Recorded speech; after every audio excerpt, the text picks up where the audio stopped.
Hello. So here we go. Hello family. I'm going to make a quick demonstration of a little video for a little survival pack that I came up with. Did a lot of research. I wanted my family to be able to make this little survival tin with some things that I looked at a lot of different kinds on the internet, and this is what I came up with, and I'll show you a couple little things that I thought were cool that I came up with that help out. So here is the survival tin. It's pretty easy. It's an Altoids can. I have a little piece of inner tube rubber from a bicycle tire. I just cut it, and that will fit over the whole thing to keep it closed. I took it off because it's real tight, but it keeps it from opening because the tin doesn't keep. So inside here we have two pieces of paper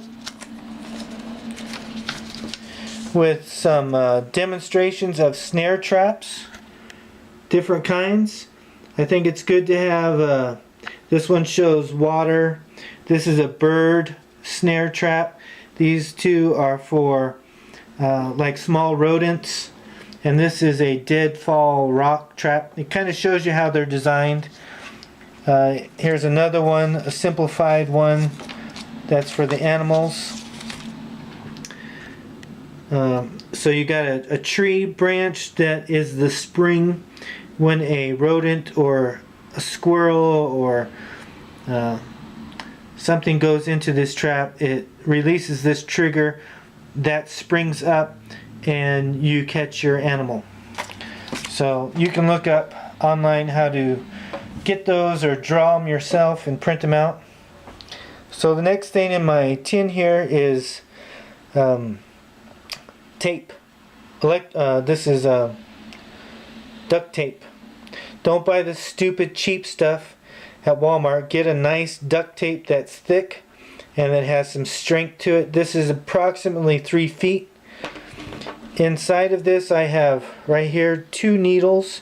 I have a sewing needle and a pin needle that just has a sharp tip. The sewing needle, of course, is to put, I have some dental floss here. See if I can grab it. That's a couple feet of dental floss. It's super light. And you can stick that through the needle if you need to sew up something or stitch up maybe a cut. It is a survival situation. So we got that. Next thing, we got our fire. That's easy, huh? These are minis. You can get them at Walmart or other places, but they fit real nice. They got plenty of room. So we got that.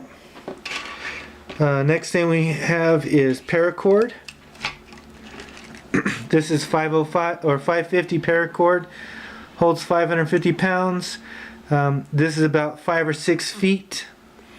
If you cut the end, it has 7 strands of white cord inside. That is good for, I think, 30 pounds per strand. You can make it. You can make these snares with the as you see here in the picture, out of that 7 strand stuff. It's a little spaghetti looking sometimes, but you can straighten it out in a survival situation. It's real strong, and you can use this for multiple things. Good to have. Next thing, small knife. Fits. Make sure your blades are sharp. Don't get a junky knife that's gonna break. Get something that you can, on this trap stuff, you're gonna have to whittle down some wood to make levers and stuff. You need a knife to do that with. So think of a good knife that's skinny that will fit in here. Got a rubber band if you need to tie something back. Got a thing of super glue, a little mini super glue thing. You can get those pretty easy.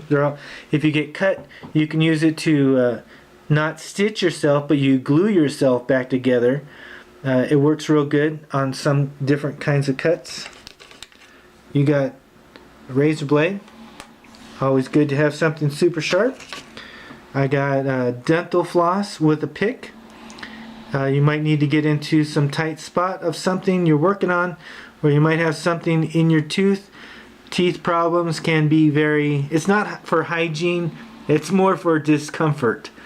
If you're eating something and it gets stuck in your tooth, it can be a real pain. So that's nice to have.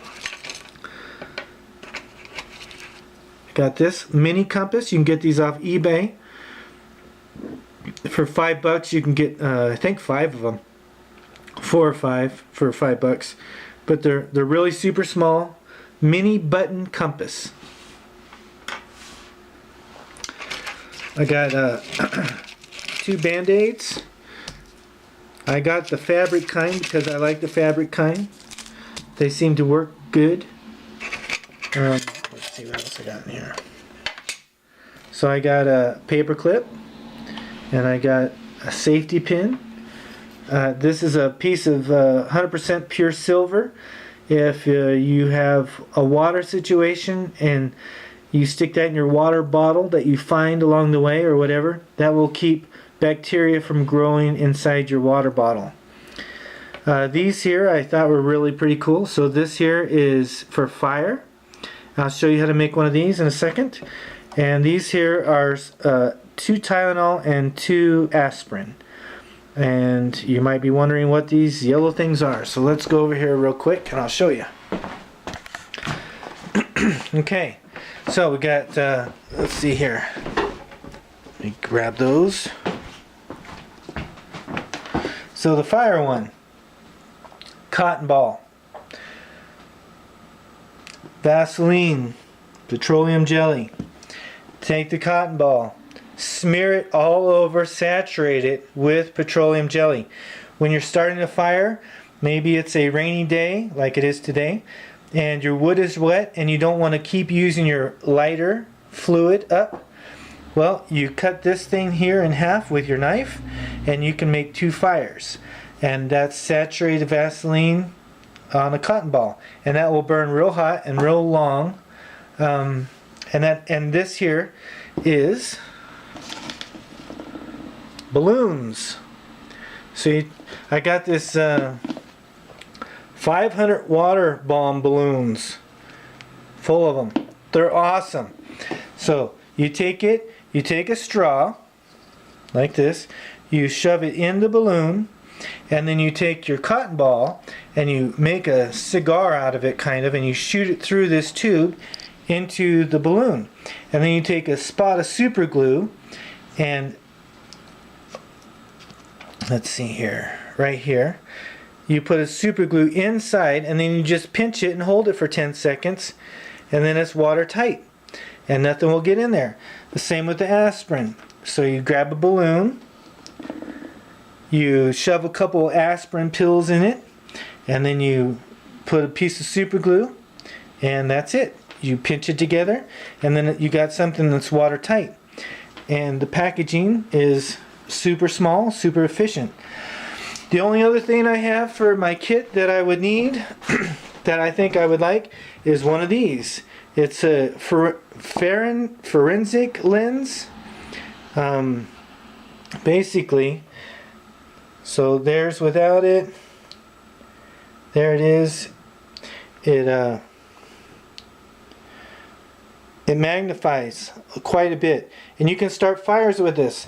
I ordered one off of eBay that is the size of a credit card, which will fit perfectly in here. You can get 5 of them for like $1.50. This one, I didn't want to cut this one up, so I ordered a brand new one that's smaller. But with the small forensic lens, you can start fires. You can, if you get a cut or a splinter that you want to take out with your needles, you can use the forensic lens to magnify it so you can see better. It does quite a bit. It's a pretty neat little piece of plastic. I like it. Anyways, that's a nice little kit that you can make, and works real good. So that's that. I hope that everybody's safe, and it's always good to have a little bit of preparation. So if you have to leave the house real quick, or you keep it in your car or on your person, you always have something that you can rely on. Anyways, be safe, have a good day, keep it real.